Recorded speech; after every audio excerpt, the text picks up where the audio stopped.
What if I told you there was a tribe in ancient Israel that wasn't granted any land yet held a power that changed the course of history? The Levites, a name that echoes through biblical stories, weren't just another tribe. They were God's chosen ones, set apart for a mission far greater than any earthly inheritance.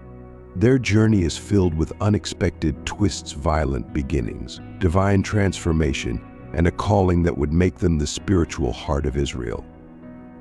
But what makes their story so intriguing? How did a tribe known for bloodshed and rebellion rise to become the keepers of the Holy Tabernacle, the mediators between God and humanity? From the leadership of Moses to the fall of Solomon's temple, the Levites were there, playing pivotal roles in some of the most dramatic chapters of biblical history. And even when Israel faced exile and ruin, their story didn't end. They stood firm, leading the way to restore faith and worship. Today, we're unraveling the complete story of this extraordinary tribe, exploring every hidden detail that has shaped their legacy. It's a story of struggle, redemption, and transformation that will leave you questioning everything you thought you knew about ancient Israel. Are you ready to uncover the secrets of the tribe of Levi? Trust me, you won't want to miss this deep dive into a story that still resonates today. Make sure to like, comment, and subscribe for more mind-blowing revelations, and share this video with those who need to hear the truths buried within these ancient tales. Now, let's dive into the incredible journey of the Levites, a tribe chosen by God, starting right now. The story of the tribe of Levi is deeply woven into the roots of Israel's history. It begins with Jacob and Leah, parents of Levi, whose birth was marked by tension and rivalry that would shape the destiny of their family. Levi was the third son of Jacob and Leah, born into a household where love and favoritism stirred deep conflicts. Jacob, later known as Israel, had two wives, Leah, the less loved, and Rachel, the one who captured his heart, alongside two concubines. This complicated family structure created a battlefield of emotions, where Leah constantly sought the affection Jacob freely gave to Rachel. Imagine the pain she felt. Each child she bore was not just a blessing but a desperate plea for her husband's love. When Levi was born, Leah hoped that this time things would change. As she cradled her third son, she declared in Genesis 29:34, "Now at last my husband will become attached to me. Because I have borne him 3 sons, she named him Levi," which means joined or attached, a name heavy with hope and longing. Yet, even with Levi's birth, Rachel remained the one Jacob adored. But here's where the story takes an unexpected turn. Levi was no ordinary child. His lineage would carve out a spiritual path for an entire nation. From this humble, fraught beginning, the tribe of Levi would emerge, carrying a destiny that no one could have predicted. They would become the Levites, a tribe chosen by God, whose role would reach far beyond what Leah could have imagined. As we follow the path of the Levites, a striking truth becomes clear: they were destined for a calling unlike any other. In a society where land meant power and legacy, the Levites were set apart not to inherit territory, but to inherit a divine responsibility. They would become the spiritual gatekeepers of Israel, the priests who bridged the gap between the people and God, serving in the Holy Tabernacle and later in the Grand Temple. But why would God choose a tribe with such a dark history, marred by the violence of Shechem, for such a holy purpose? It's a mystery that challenges our understanding of divine choices, a transformation that shows how God can turn even the most flawed past into a source of sacred power. If it were you, could you accept living a life without wealth or fame, dedicating yourself to tasks that no one else sees but that hold profound spiritual meaning? Would you be willing to give up material comforts to pursue a higher calling, just like the Levites did? Levi's name, once a symbol of Leah's yearning, became a name synonymous with service, sacrifice, and divine leadership.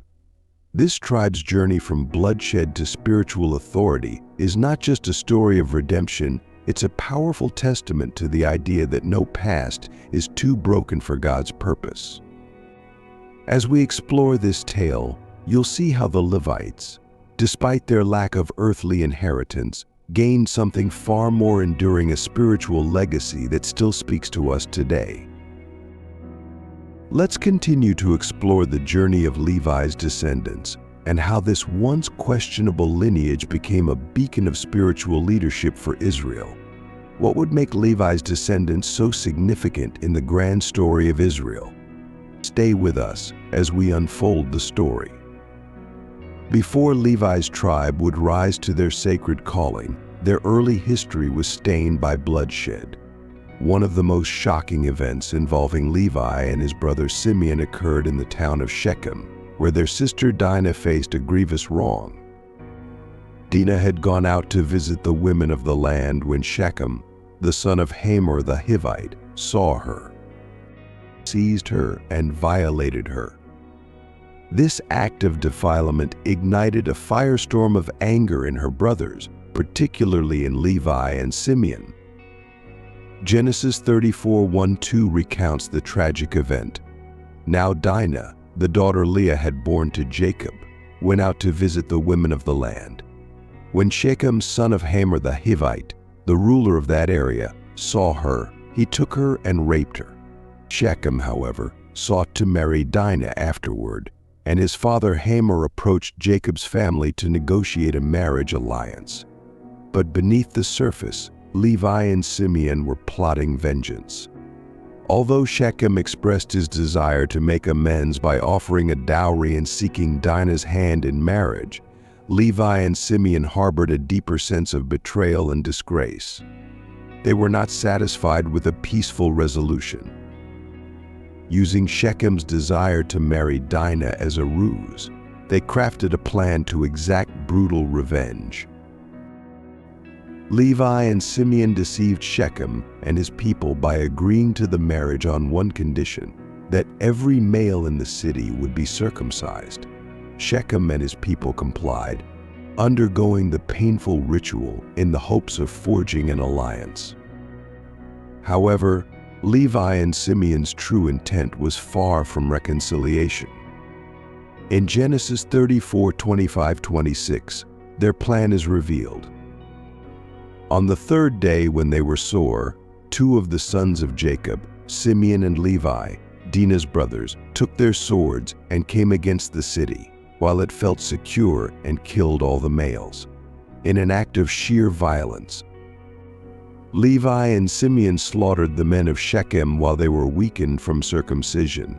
Their anger and desire for vengeance led them to destroy not only Shechem, the one who had wronged their sister, but every male in the city, turning what could have been an isolated retribution into a massacre. The consequences of this vengeful act went beyond Shechem. It cast a shadow over the entire family of Jacob.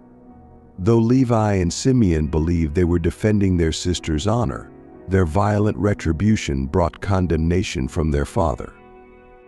Jacob, fearing reprisal from the surrounding nations, rebuked them for their recklessness. In Genesis 34:30, Jacob said, "You have brought trouble on me by making me obnoxious to the Canaanites and Perizzites, the people living in this land.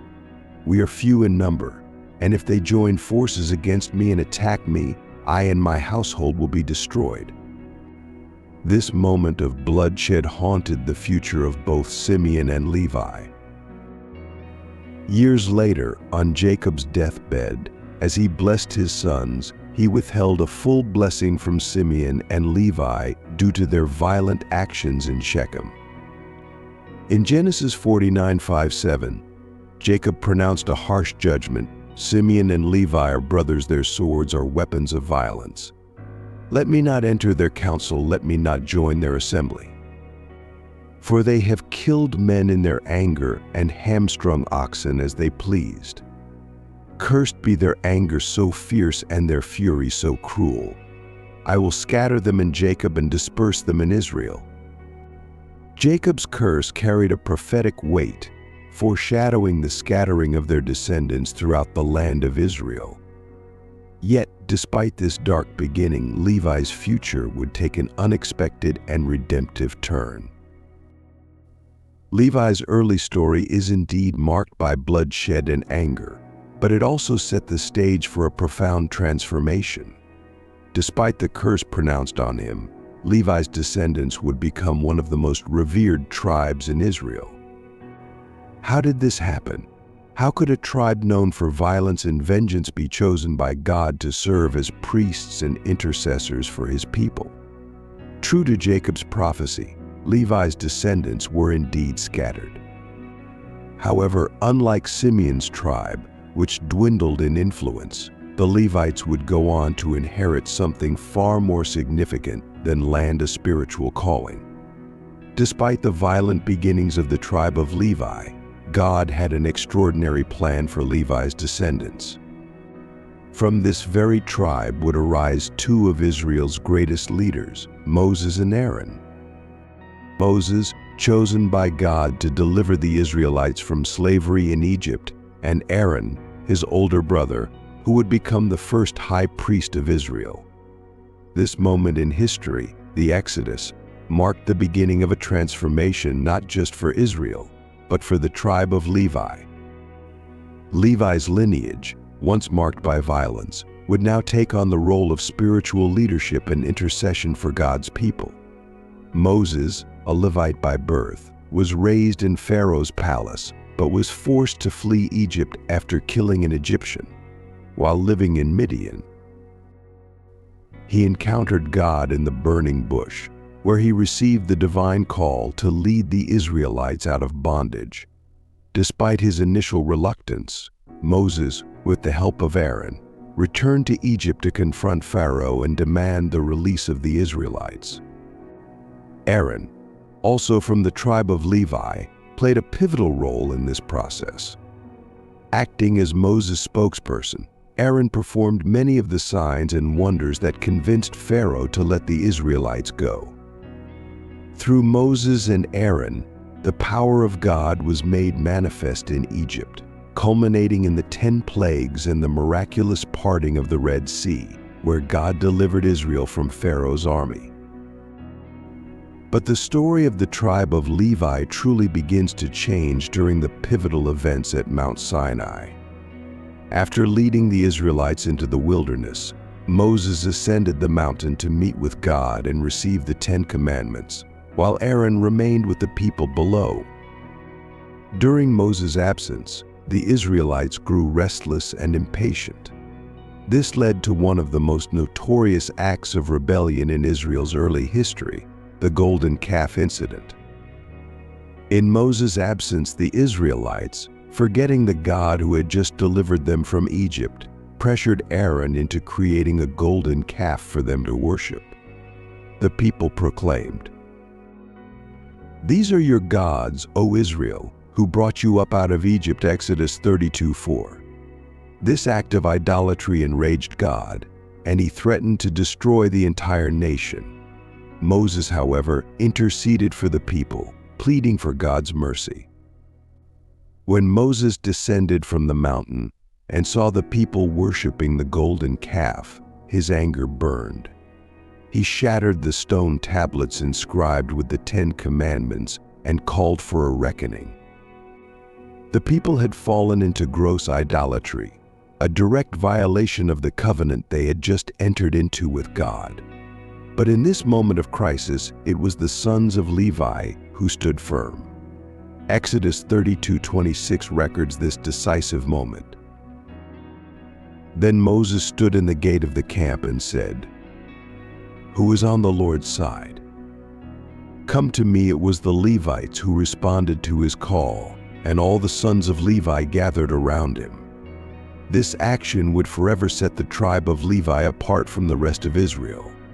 The Levites demonstrated their loyalty to God by purging the camp of the sin of idolatry in a painful but necessary act of judgment.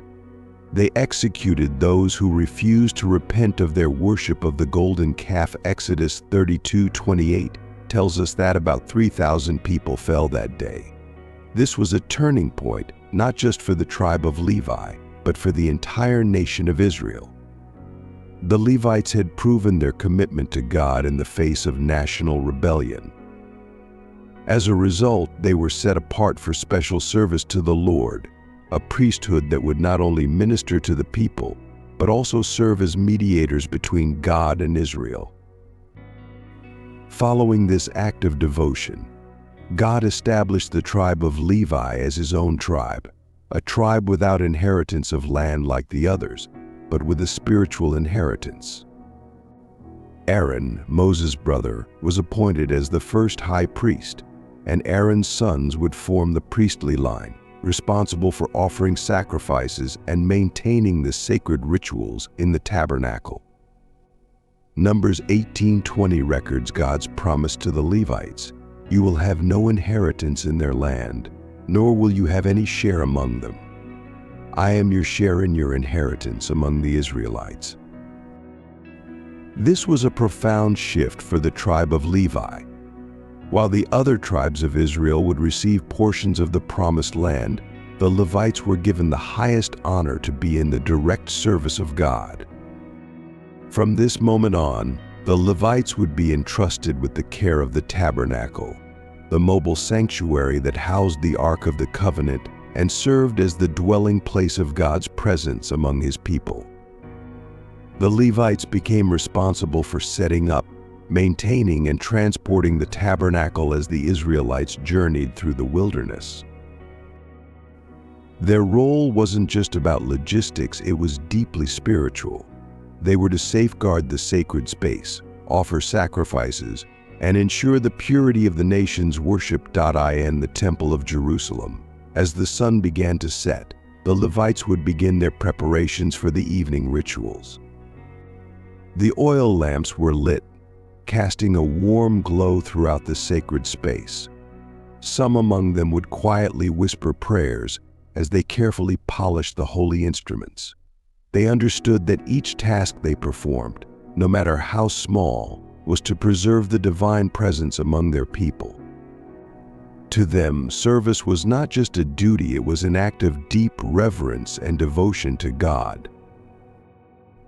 This separation and dedication to God's service marked the Levites as a tribe uniquely devoted to holiness, a far cry from their earlier reputation for violence at Shechem. Their involvement in the golden calf incident, not as participants but as agents of God's judgment and purification, marked the beginning of their transformation into a tribe wholly dedicated to the service of the Lord. In this way, the Levites began to take on their new identity, not as warriors of vengeance, but as warriors of spiritual fidelity. The Levites, once cursed for their anger, were now being redeemed through their devotion to God. Their future role in Israel would continue to grow, culminating in their leadership in the tabernacle and later, the temple. But how did the Levites' role evolve as Israel moved into the Promised Land? How would they continue to serve God without a physical inheritance of land? In the next section, we'll explore how the Levites became the custodians of Israel's spiritual life, taking on roles as teachers, priests, and servants of the living God. After the golden calf incident, a remarkable shift occurred in the identity of the tribe of Levi. They were no longer just one of the 12 tribes of Israel. They were now set apart for a holy and specific purpose. God chose the Levites to serve as the priestly tribe, responsible for the spiritual well-being of the entire nation.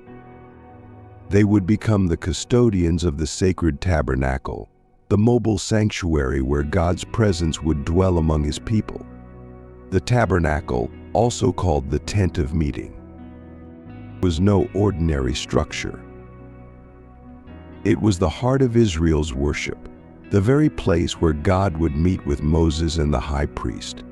The Levites were charged with maintaining this sacred space, a responsibility that carried immense spiritual significance. Unlike the other tribes, who would inherit land when they entered the Promised Land, the Levites were given no such inheritance. Their role was entirely spiritual. In Numbers 3:12-13, God explains this unique calling. I have taken the Levites from among the Israelites in place of the first male offspring of every Israelite woman. The Levites are mine, for all the firstborn are mine. When I struck down all the firstborns in Egypt, I set them apart for myself.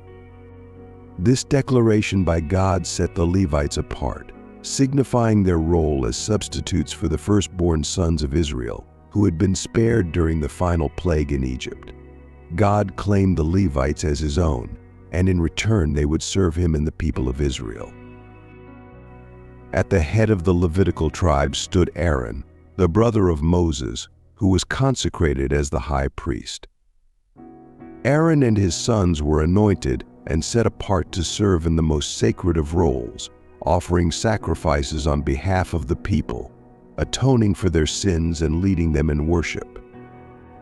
Exodus 28:1 highlights this special selection. Have Aaron your brother brought to you from among the Israelites, along with his sons Nadab and Abihu, Eleazar and Ithamar, so they may serve me as priests. The priesthood was now firmly established within the tribe of Levi, with Aaron and his descendants holding the highest office. Only they could enter the Holy of Holies, the innermost chamber of the tabernacle, where the Ark of the Covenant rested, and only they could perform the rituals required for Israel's atonement. But the responsibilities of the Levites went beyond the high priesthood. The entire tribe had critical duties that ensured the spiritual and physical upkeep of the tabernacle. They were entrusted with maintaining the sacred objects, offering sacrifices on behalf of the people, and teaching the law. Numbers 8:19 emphasizes the importance of their service. Of all the Israelites, I have given the Levites as gifts to Aaron and his sons, to do the work at the tent of meeting on behalf of the Israelites, and to make atonement for them, so that no plague will strike the Israelites when they go near the sanctuary. Their service was not just about rituals, but about standing between the people and God, offering sacrifices to atone for sins and to keep the nation spiritually pure. Their work in the tabernacle ensured that Israel remained in covenant with God. One of the most critical tasks of the Levites was to transport the sacred objects whenever the Israelites moved through the wilderness. They were entrusted with the Ark of the Covenant, which symbolized God's very presence among his people. The Kohathites, a specific division within the tribe of Levi, were tasked with carrying the Ark, as well as the sacred altars, menorah, and other holy instruments used in worship. In Numbers 4:15, we see the solemn nature of their responsibility. After Aaron and his sons have finished covering the holy furnishings and all the holy articles, and when the camp is ready to move, only then are the Kohathites to come and do the carrying. But they must not touch the holy things, or they will die. This was a grave task, filled with reverence, as the Levites were handling the very symbols of God's holiness. Though the Levites were not given a specific portion of land like the other tribes, they were provided with 48 cities scattered throughout the territories of Israel. These cities were strategically placed so that the Levites could fulfill their duties as teachers and spiritual leaders across the entire nation.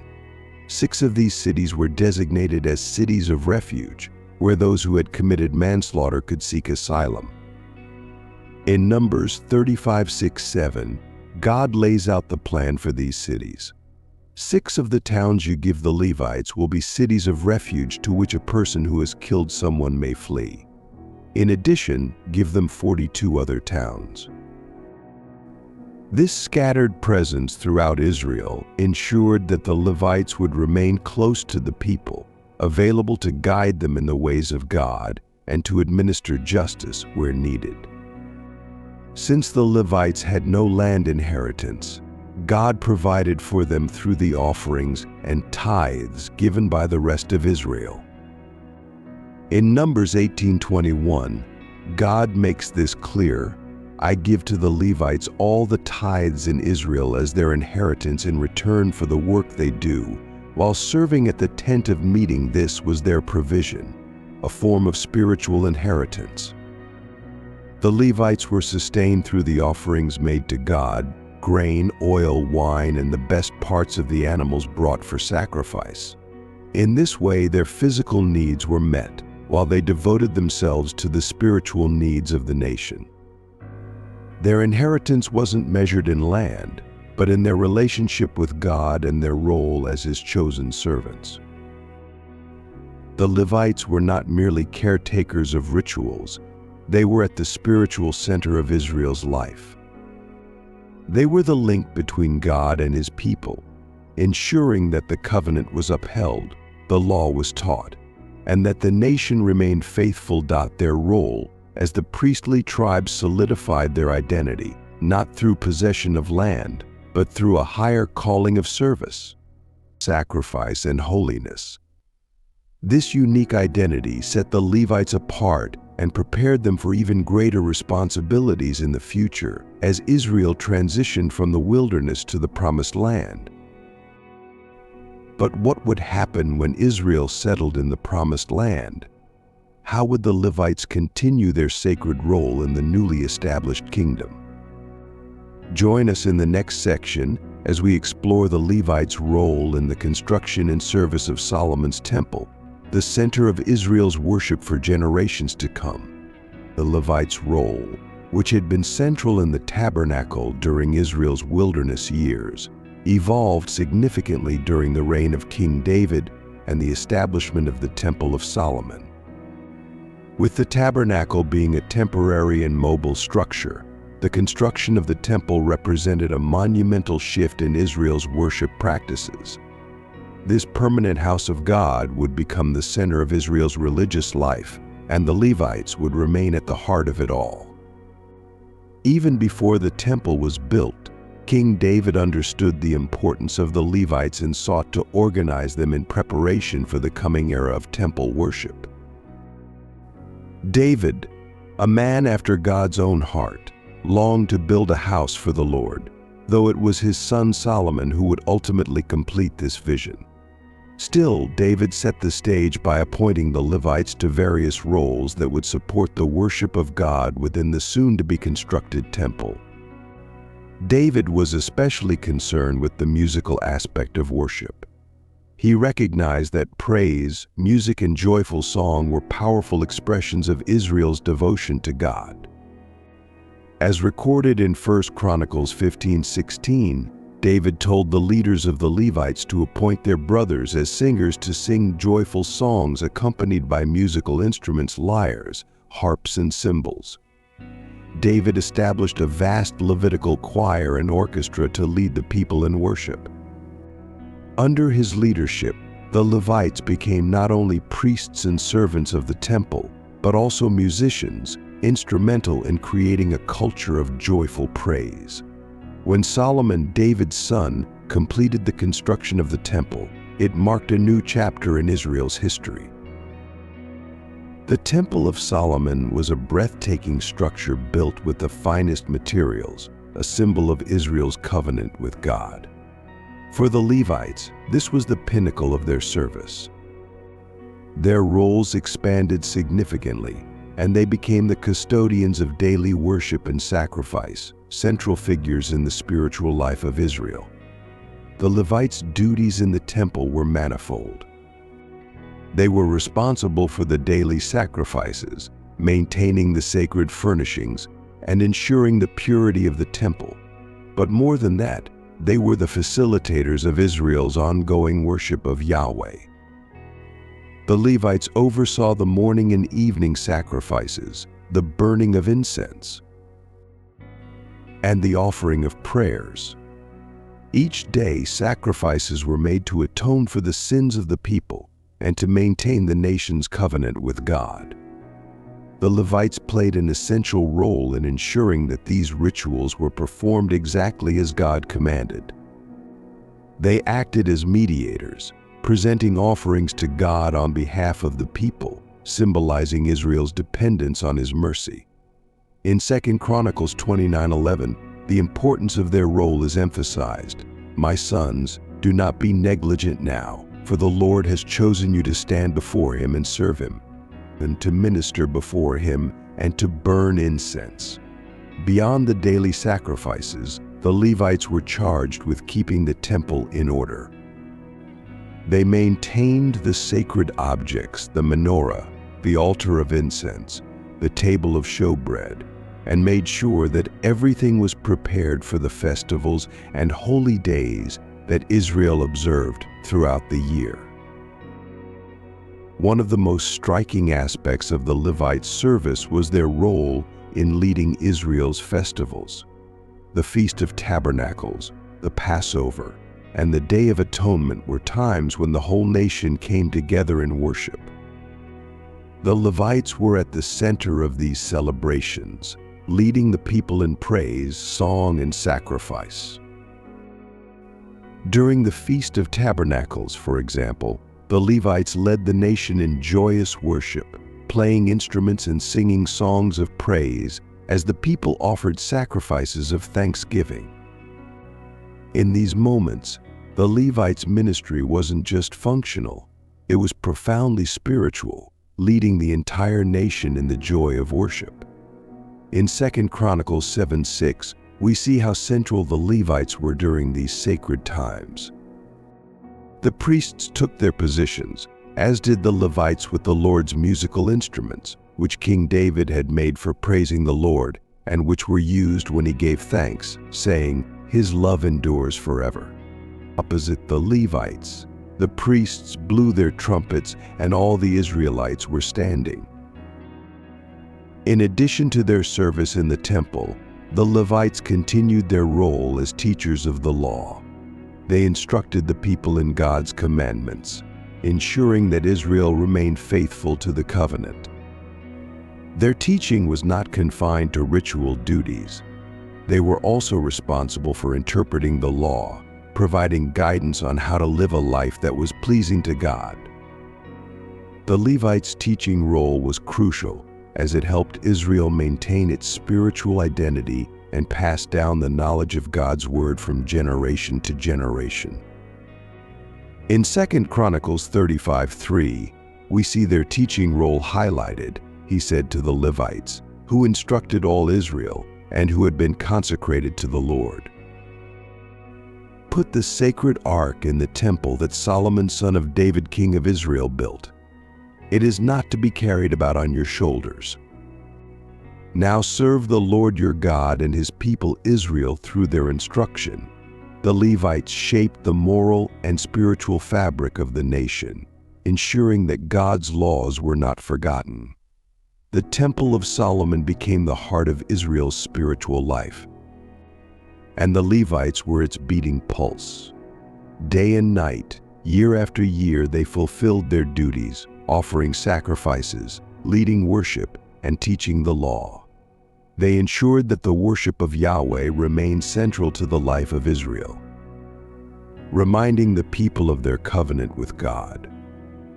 The Temple era marked the high point of the Levites' role in Israel. Their service was a testimony to God's faithfulness and His desire to dwell among His people. But their story didn't end with the temple. What would happen to the Levites when the temple was destroyed? How would they continue to serve God and the people in the face of exile and loss? In the next section, we'll explore how the Levites endured through Israel's darkest days and how they helped rebuild the nation during the return from exile. Despite the heights of spiritual devotion in the temple era, Israel's story took a devastating turn. The people's repeated disobedience to God, their idol worship, and failure to follow the law led to God's judgment. The prophet Jeremiah and others had long warned of the consequences of Israel's sins. But their warnings went unheeded. As a result, Nebuchadnezzar, king of Babylon, conquered Jerusalem in 586 BC. The once magnificent Temple of Solomon was utterly destroyed, and the people of Israel, including the Levites, were carried into exile. For the Levites, this was not only the loss of their nation, but the destruction of the very heart of their spiritual identity. During long nights by the rivers of Babylon, the Levites would sit quietly together, looking toward the distant horizon, remembering the glow of the sacred lamp in the temple. Some of them wept for the home they missed, for the sense of closeness to God's presence that seemed far away. Yet, in those moments they gathered to keep their prayers alive, holding on to the hope that one day they would return to their homeland and continue their sacred duties. The temple where they had served God daily, offering sacrifices, leading worship, and teaching the law. The exile in Beverly diminished, the sacrificial system could no longer be carried out, and the central place of worship was gone. Yet, even in exile, the Levites' Elon was a time of deep sorrow and reflection for all of Israel, but particularly for the Levites. Without the temple, their priestly roles were sedated, and they could not lose their sense of calling. Though their formal duties in the temple had ceased, their identity as spiritual leaders remained intact.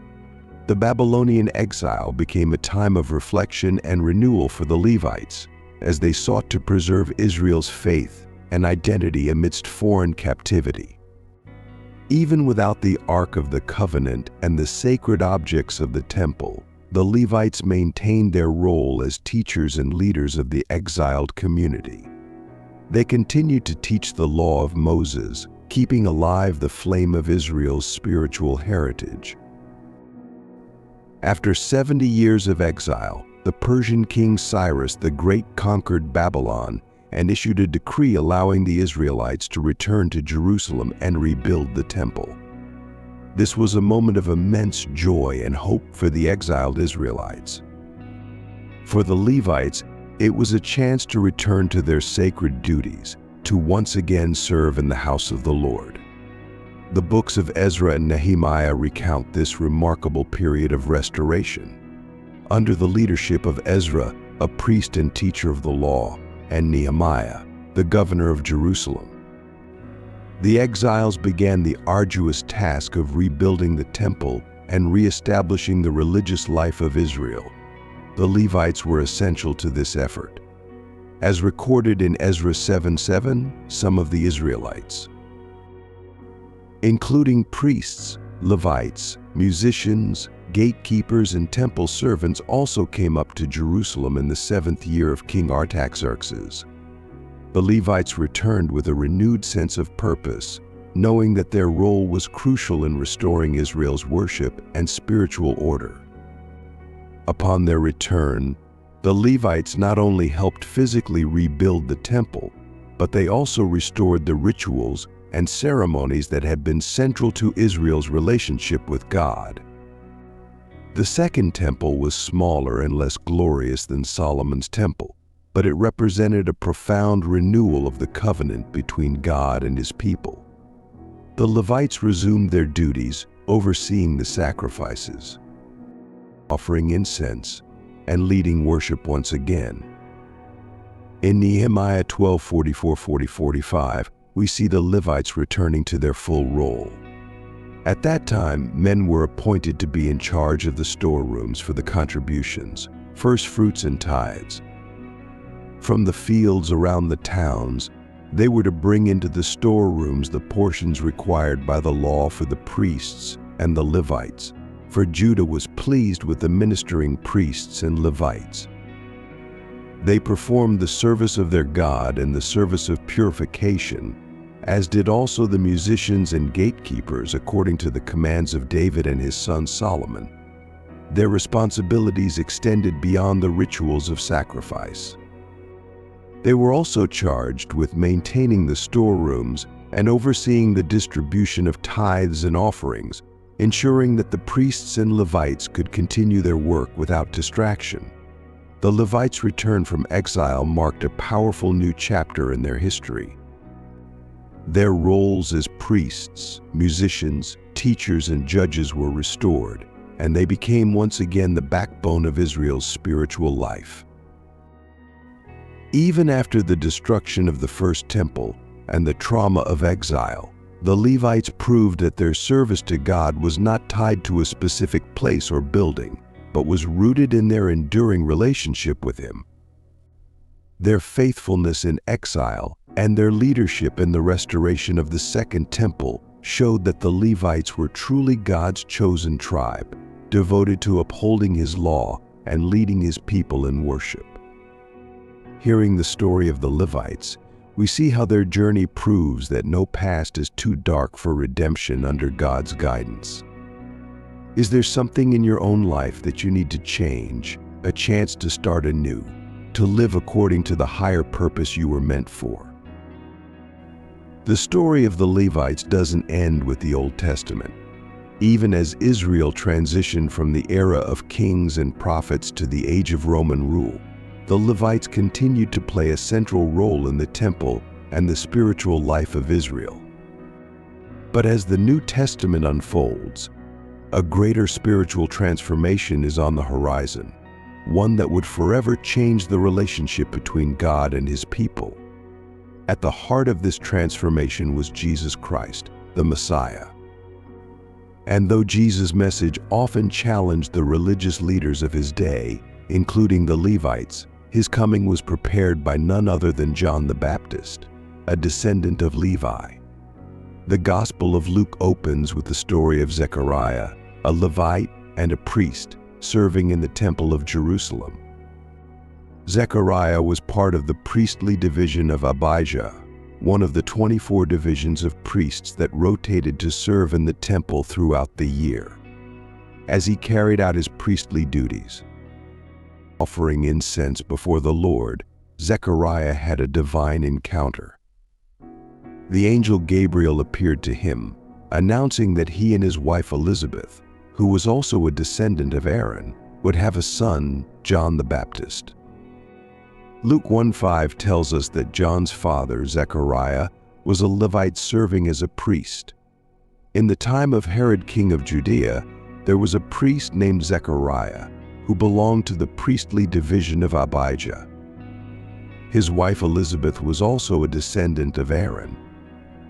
John's ministry of repentance paved the way for the Messiah, and Jesus himself frequently interacted with the Levites, often confronting their role in the religious hierarchy. While the Levites were entrusted with the sacred duties of the temple, Jesus emphasized the need for spiritual renewal. In conclusion, today, the legacy of the tribe of Levi continues to echo throughout history. Although the temple no longer stands, the principles of service, worship, and holiness that the Levites embodied remain central to the faith. The tribe's story reminds us of the powerful transformation from violence to sacred service and the importance of remaining devoted to God's calling. Thank you for joining us on this journey through the complete story of the tribe of Levi. If this story has touched you, don't hesitate to share it with those around you. Let them know that every past can be redeemed, and that forgiveness and transformation are always within reach when we follow God's guidance.